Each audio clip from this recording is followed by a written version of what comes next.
My name is Rachel, and for years I lived in a beautiful illusion. To the world, we were the picture of happiness, the kind of family people admired from afar. My parents showered me with love. My siblings laughed with me, and I thought nothing could ever shatter the bond we shared. I believed I was safe, until the night I realized the truth. You see, betrayal doesn't always come from enemies. Sometimes it hides in the smiles of those closest to you. It whispers in the promises you trust. And when it finally shows its face, it doesn't just break your heart. It rips apart your entire world. I still remember the exact moment when everything began to unravel. A single night, a single discovery, and suddenly, the people I trusted most, the people I would have given my life for, proved they were capable of destroying mine. At first, I thought I was imagining it. I told myself I was paranoid but deep down, I knew something was wrong. Something was being hidden from me. And once the truth revealed itself, there was no going back. That is not just a story of betrayal. It is the story of how I went from being the daughter they claimed to love to the enemy they never saw coming. It is about how their greed and lies pushed me into the darkest place of my life. And it is also about how I clawed my way out. Not with tears, but with vengeance. Because when the people you love most decide to betray you, you only have two choices. Let them break you forever, or rise and make them regret underestimating you. And I chose the second. From the outside, my life looked flawless. The neighbors saw us smiling at Sunday barbecues, dressed perfectly for family photos, and driving together in one car like a scene from an advertisement. My father, strong, respected, always shaking hands with everyone he met. My mother, soft-spoken, warm, the kind of woman people trusted instantly. And me, Rachel, the daughter who believed she was loved beyond measure. Every birthday was a celebration. Balloons, cake, laughter. My parents never forgot a single detail. Holidays, they were magical. Christmas lights glowing across the yard, gifts carefully wrapped, my name always written with love on the tag.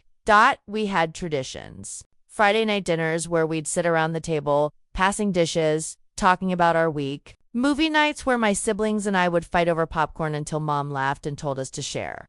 People looked at us and said, "What a perfect family." And I believed them. Why wouldn't I? I trusted the smiles, the laughter, the hugs. I thought nothing could break the bond we had. But what I didn't know then was that perfection is sometimes just a mask. A mask so convincing, even the person living inside it doesn't realize it's fake. I was blinded by love, by trust, by the illusion of safety. And while I was busy admiring the picture-perfect frame, I didn't see the cracks already forming beneath the surface. Looking back now, I realize the signs were always there. I just wasn't ready to see them. At first, it was nothing, or at least that's what I told myself.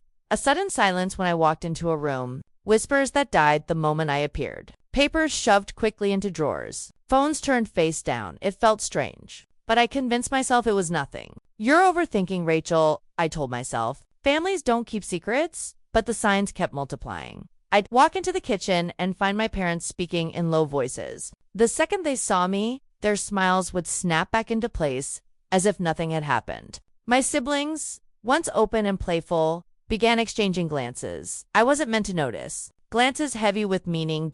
One evening, I overheard my father on the phone, his voice sharp, serious, the kind of tone I had never heard him use before. I caught fragments of words, documents, transfer. She doesn't know.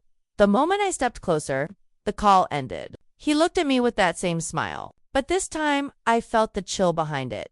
Even dinners changed. The table that once overflowed with conversation now carried silence like a heavy fog. My questions were met with half-hearted answers. My stories, once welcomed with laughter, were brushed aside with a nod. The cracks were forming. I saw them. I felt them, but I was desperate to believe it was all in my head. Because the alternative, the idea that my own family could be hiding something from me, was too painful to accept. So I ignored it. I buried my doubts under layers of trust. I clung to the image of the family I thought I had, refusing to see the shadows growing behind it. But deep down, a voice whispered, "Something is wrong, Rachel. Very wrong." And one day soon, that voice would be impossible to ignore. It started slowly. So slowly that, at first, I couldn't even name what I was feeling.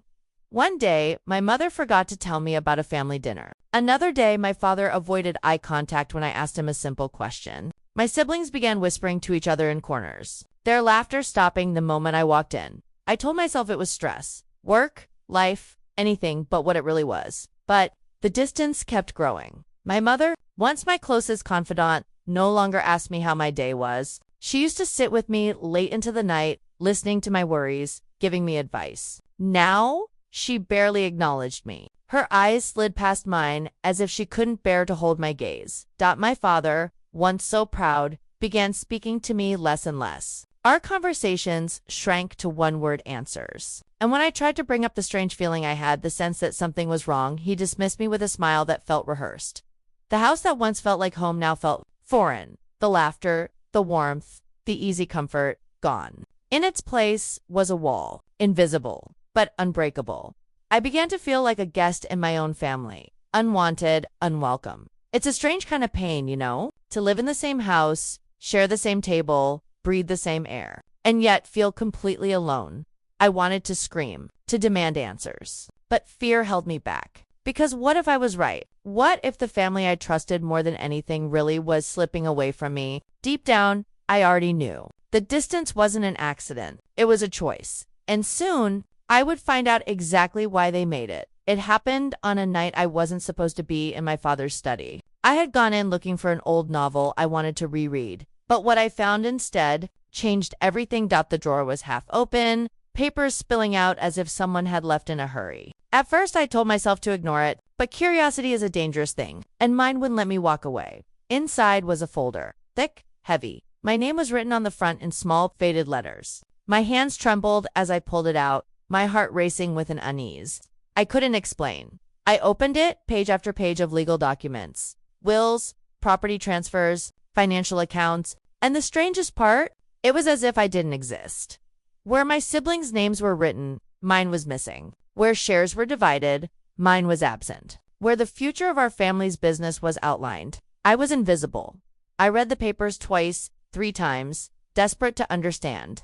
Maybe it was a mistake. Maybe I was reading it wrong. But the truth was clear. Whatever my family was planning, I wasn't a part of it. My chest tightened. My hands shook. Suddenly, the silences, the whispers, the distance, it all made sense. They weren't just hiding something. They were erasing me. For a long moment, I just stood there, clutching those papers, my world spinning, every memory of laughter, every warm embrace, every word of love, all of it cracked under the weight of what I had just discovered. I put the folder back exactly how I found it. But I knew one thing with certainty. My life had just shifted. The perfect family I thought I had. It wasn't real. And now, there was no turning back. I wanted answers. Every fiber of my being screamed at me to demand the truth. That night at dinner, I tried. My voice trembled as I asked, "Dad, what are those papers in your study? Why wasn't my name on anything?" The room froze. My father's fork clinked against the plate. My mother's hand stiffened around her glass. My siblings looked everywhere but at me. For a moment, I thought they would explain, that they would finally let me into the secret I was clearly never meant to discover. But instead, they smiled. A hollow smile. A rehearsed smile. "Rachel, you're imagining things," my mother said softly, as if her words could erase the panic clawing at my chest. My father cleared his throat. "Don't stress yourself with nonsense. You've misunderstood." But I hadn't. I knew it. I tried again.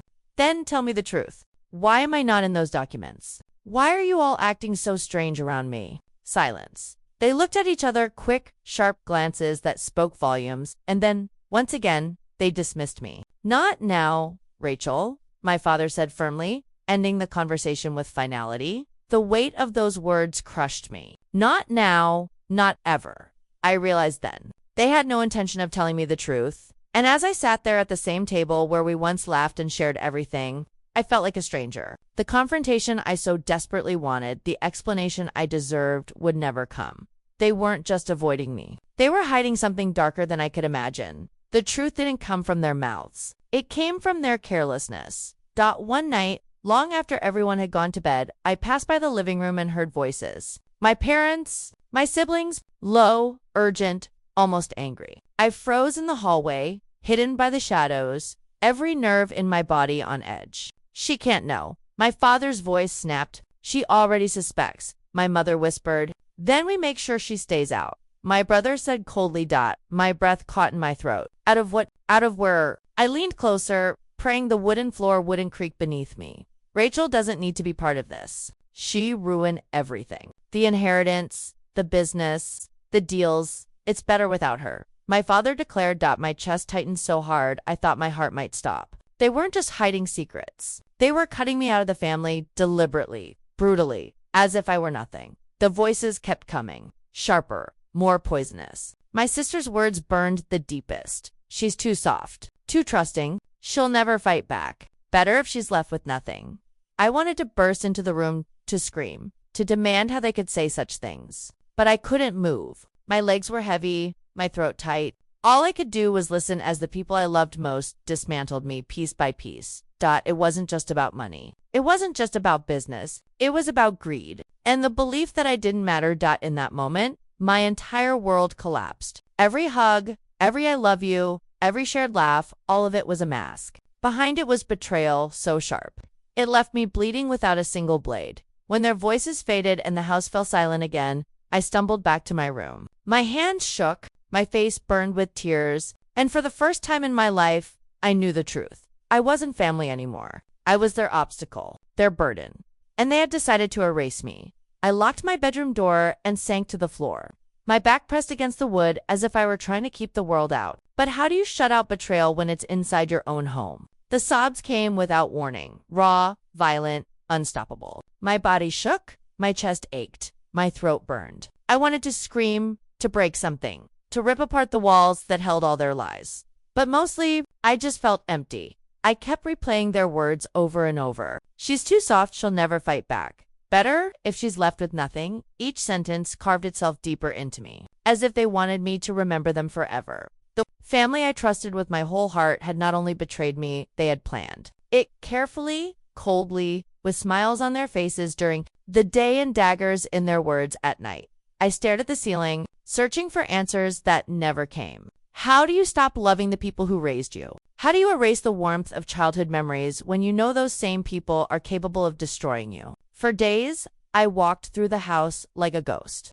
I avoided their eyes, avoided their questions. I laughed when they laughed, nodded when they spoke, but inside I was bleeding. Food tasted like ash. Sleep refused to come. Every sound, every glance, every whisper felt like proof that I didn't belong. I wanted to confront them, to demand why, but I couldn't, because deep down, I already knew the answer. Greed. And greed had no place for love.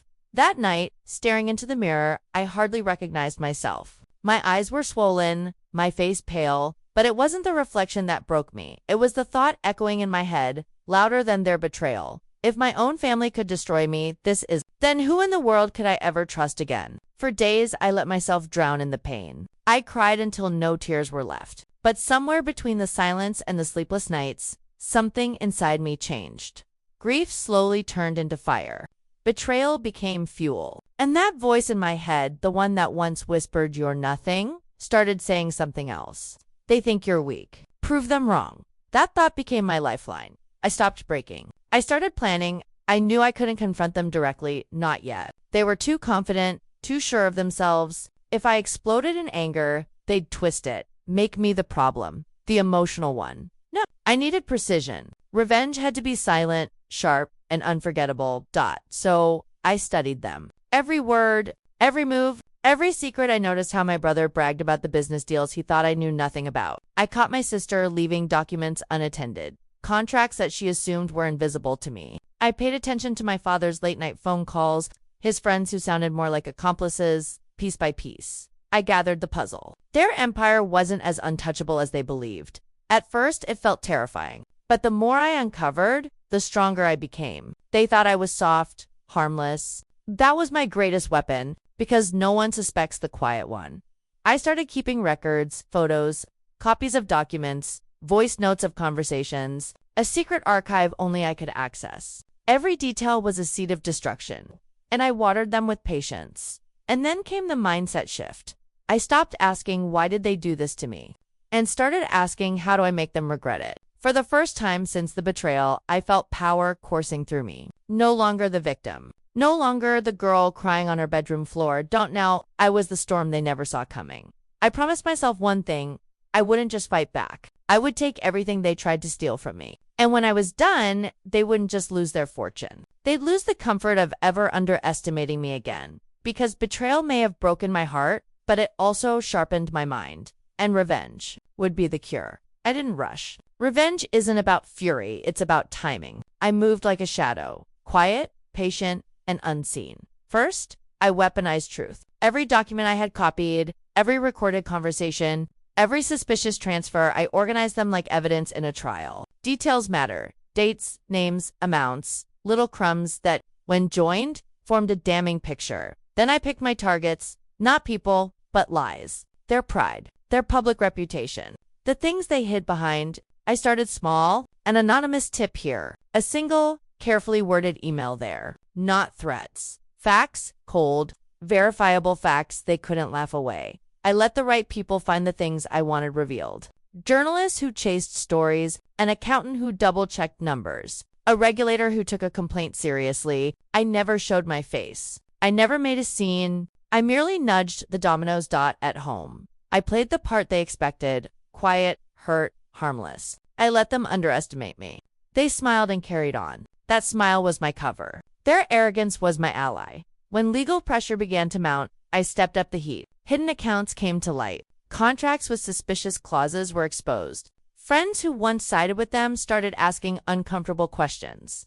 The business that looked untouchable began to wobble under scrutiny. That there were moments of fear. A call that made my heart race. A late-night knock that jerked me awake. But I held firm. Fear is loud. I was louder in my silence. And then the moment arrived when I wanted it to. Their empire faltered. Meetings that used to end in confident laughter turned to frantic whispers. Allies vanished. Banks froze transactions. Lawyers advised them to cooperate. I didn't celebrate loudly. I listened. I watched the change in their eyes, the way their posture shifted from smug to vulnerable. That small, quiet victory tasted of iron and rain. Revenge, for me, wasn't about ruin for ruin's sake. It was justice served in the only language they understood: consequence. I reclaimed what they tried to take: dignity, truth, and control over my life. When it was over, they were left exposed, forced to face the reality they'd denied me. And I stood there, calm, composed, finally free from the weight of their lies. But freedom wasn't the end. What came next would define whether I was healed or merely changed. The storm had passed, but the wreckage it left behind was theirs too. Carrie, the family that once looked untouchable, was now fractured, their empire collapsing under the weight of their own greed. My father, once proud and commanding, now sat in silence, staring at the floor like a man who had lost not only his fortune but his pride. My brother, who loved to boast about power, suddenly avoided everyone's eyes, too busy scrambling to salvage scraps of his reputation. And my sister, the one who called me too soft, cried bitter tears when the consequences came crashing down.